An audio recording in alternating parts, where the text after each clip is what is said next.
The success of Christian values can be traced to its seizure of Western moral precepts, a sort of act of absorption that has captured the hearts and minds of even the most devout of atheists. The story of the triumph of Christianity is the story of a religion whose values have swept so vastly, so deeply, that no other doctrine, idea, or religion could ever purport to challenge its consequences. Christianity has wholly captured the sentiment of the secularized world. In the beginning, how did the traditions of Jerusalem, as a form of revelation or divinely inspired truth, translate into reason, as something we use empirical faculties and a Hobbesian ratiocination to arrive upon? Reification is an idea popular in the interpretivist methods and critical theory. It references how social attitudes or ideas become objectified or considered inherent over time, as more people begin to accept them as natural. The origins of these ideas begin to become forgotten, and these concepts concretize. A very basic example is money, as a convention that merely allows mediums of exchange. People over time have begun to treat money as though it possesses some objective quality beyond the artificial conditions in which it was created. Money today is merely bits of zinc, copper, and paper. It has no natural element. Yet wars are waged for its pursuit. In my view, it is the teachings of Christ that themselves have become reified in Western society. They have saturated the air and the institutions, and what it means to be Western in itself. Christian morality has become the map deployed by individuals to navigate life. As critical theory would contend, power extends beyond mere physical interactions, but penetrates to the very depths of unconscious institutions, impressing each actor raised in these circumstances with its laws, its attitudes, and its expectations. The Christian reign over the West for the past 2 millennia is hardly much different. Christians succeeded partly through centuries of proselytization and crusading, through imperial conquest, ambition, trade, and missionary conversion. However, it too succeeded in providing people a message of universal democracy, how each and all, from the furthest stretches of the desert, across oceans and beyond borders, no matter how small or weak one is, combine themselves to the fate of Christ. As historian Tom Holland emphasizes, he himself, perhaps the most compelling example of a Christian agnostic man, with a foot in the tradition of Jerusalem and Athens. To be a Christian is to believe that God became man and suffered a death as terrible as any mortal has ever suffered. That is why the cross, that ancient implement of torture, remains what it has always been, the fitting symbol of a Christian revolution. There is nothing natural to mankind about the morality of Judeo-Christianity. In fact, it was Friedrich Nietzsche, a 19th century German philosopher, who makes the case that Christian values are wholly anathema to the primal instincts of the all-too-human human. To Nietzsche, the world of antiquity underwent an implicitly violent subversion of classical values at several junctures through history. He argued this revolution began with the ancient Persian proto-Jewish prophet Zoroaster. Zoroaster had successfully toppled projections of natural strength in society with a new message, as the inventor of an artifice that we know today as morality. Here, Nietzsche identifies the very invention of morality. Zoroaster had written the opposite values of good and evil into the hearts and the heads of man, as such setting man, in Nietzsche's view, on a course towards its ultimate decline. The progression of history since then has played out on the battleground of power between the Judeo-Christian slaves and the aristocratic Greeks and Romans, a cyclical arm wrestle between Nietzschean and Christian morality. Its values that stand at the very bedrock, the very foundations of any entity or structure. Though less stylistic than Nietzsche's writings, assessing how society treats its most vulnerable and worst off is a compelling lens through which to evaluate its hierarchy. The West today in the 21st century is arguably Nietzsche's worst nightmare. His projections of the comfort-maximizing last man who is consumed by the inherent utility of his environment alone seems to have come to pass, as Nietzsche would lament were he still alive. As Tom Holland very compellingly identifies, the modern West loves to tout the Enlightenment as a great purging of religious idolatry, symbols, and beliefs, as though man one day lived in caves of darkness and Christianity, but was seized in this blackness by the torch of scientific progress,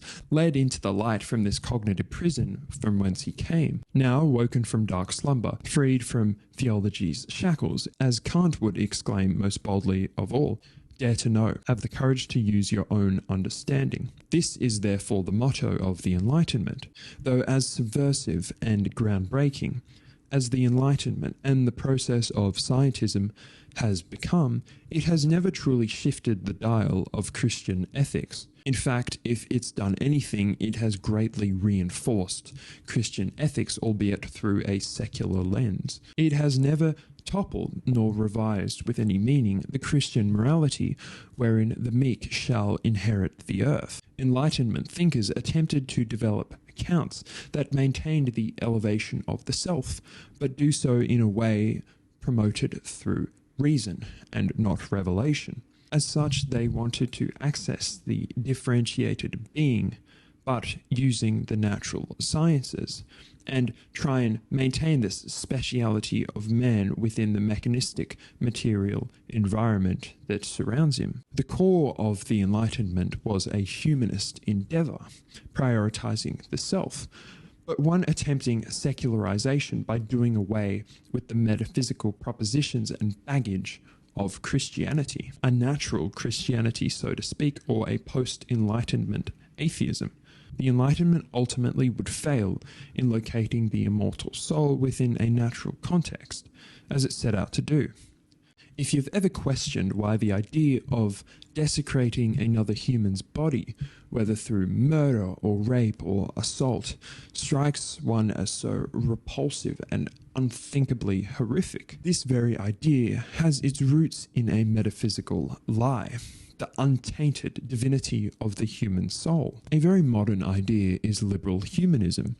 In its most atheistic and Enlightenment form, possesses the character of Christian morality and Christian ideas most profoundly of all.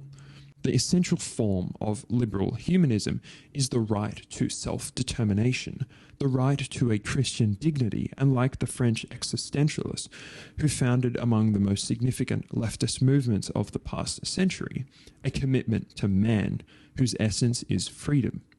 This freedom is the moral agency of choosing good in the world, purifying collective values of sinfulness and impurity.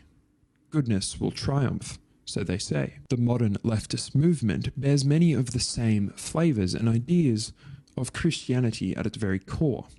Leftism clings to the sovereignty of the human individual, albeit in a material sense, capable of cultivating an identity expressive of their internal character that has become marketed in many ways through civic duty and an obligation to those around you. The body is a divine vessel and unique to each and every single person. This body has a soul.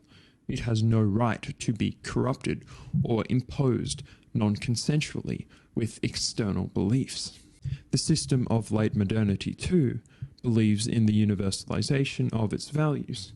It is welcome to everyone. As such, the law of God must be written on our hearts. Before Christianity came to dominate the world in the medieval age, wherein the teachings of Paul the Apostle spread around the Mediterranean Sea to West Europe through North Africa and out into the Far East, Roman teachings had engulfed the European continent and stretched to the very ends of the earth. The religion of Rome, less akin to an institutionalized, organized religion like Christianity, was a more pagan tradition combining Greek, Egyptian, as well as Etruscan ideas. It was oriented on a morality wholly antithetical to the Zoroastrian revolution, as highlighted earlier in Nietzsche's stylization. Babies ill-born, unable to be cared for, were thrown off cliffs or left without any defense to exposure, where they were abandoned to animals. Bloody games were organized with criminals, slaves, beggars, and the sick and injured to mercilessly fight among each other until a natural end came in bloody death. To borrow a Christian phrase and slightly alter it, the first were put first and the last were put last.